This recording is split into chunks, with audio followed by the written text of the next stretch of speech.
नमस्कार मित्रांनो, पुन्हा एकदा तुमचं स्वागत आहे इन्फो मराठी 24 या यूट्यूब चॅनलवर। मित्रांनो, पेन्शनधारकांसाठी एक अत्यंत महत्त्वाची बातमी घेऊन आलेलो आहे। बातमी आहे पेन्शन होणार दुप्पट, 11 वर्षांनी चमत्कार होणार। मित्रांनो, नेमकं काय आहे या बातमीमध्ये आपण नक्की बघूया। पण त्याआधी जर तुम्ही आपल्या चॅनलवर नवीन असाल तर चॅनलला सबस्क्राईब करून बाजूला दिलेल्या बेल आयकॉनला नक्की क्लिक करा।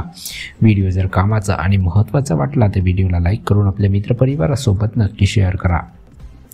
आणि हो मित्रांनो, व्हिडिओला शेवटपर्यंत नक्की बघा, जेणेकरून तुमच्याकडून कोणतीही माहिती सुटणार नाही। मित्रांनो, 11 वर्षांनी सेवानिवृत्तीधारकांच्या आयुष्यात चमत्कार होण्याची शक्यता आहे। EPFO आनंद वार्ता देण्याची शक्यता आहे। सेवानिवृत्त कर्मचाऱ्यांच्या पेन्शनमध्ये दुप्पट वाढ होण्याची शक्यता आहे। काय आहे ही अपडेट, याबद्दल आपण नक्की बघूया। मित्रांनो, सेवानिवृत्तीधारकांच्या आयुष्यात मोठा चमत्कार घडू शकतो। सेवानिवृत्तीधारकांना दिवाळीपूर्वीच दिवाळी साजरी करता येणार आहे।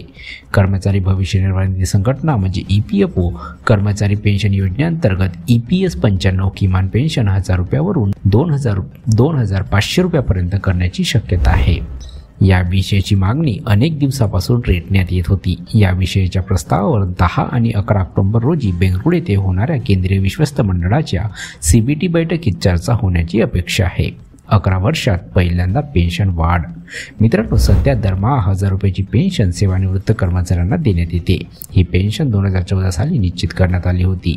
तेव्हापासून त्यात कोणताही बदल झाला नाही। पण महागाई, राहणीमानाचा वाढता खर्च यामुळे निवृत्ती रक्कम वाढवण्याची मागणी करण्यात येत होती। आता 1000 रुपये जगण्यासाठी अत्यंत तोकडी रक्कम असल्याने पेन्शन वाढवण्याची मागणी होत होती। बोर्डाच्या शिफारसीनंतर सरकारच्या मंजुरी गरज लागेल, त्यानंतर पेन्शन वाढेल। मित्रांनो, कोणाला मिळते ही पेन्शन, आपण याबद्दल बघूया।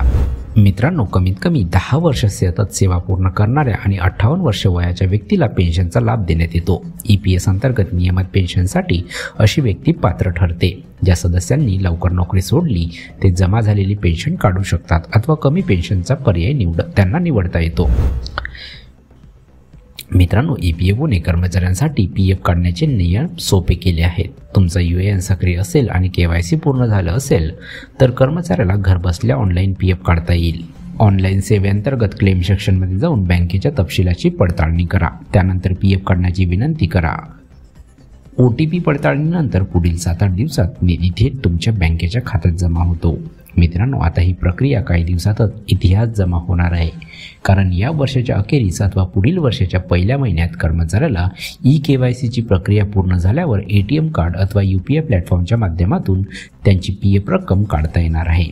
अवघ्या काही मिनिटात त्याला PFची रक्कम काढता येईल। तर मित्रांनो, कशी वाटली ही कामाची आणि महत्त्वाची बातमी? जर बातमी कामाची आणि महत्त्वाची वाटली असेल तर व्हिडिओला लाईक करून आपल्या मित्रपरिवारासोबत नक्की शेअर करा। तसेच जर तुम्ही आपल्या चॅनलवर नवीन असाल तर चॅनलला सबस्क्राईब करून बाजूला दिलेल्या बेल आयकॉनला नक्की क्लिक करा। व्हिडिओ बघितल्याबद्दल खूप खूप धन्यवाद।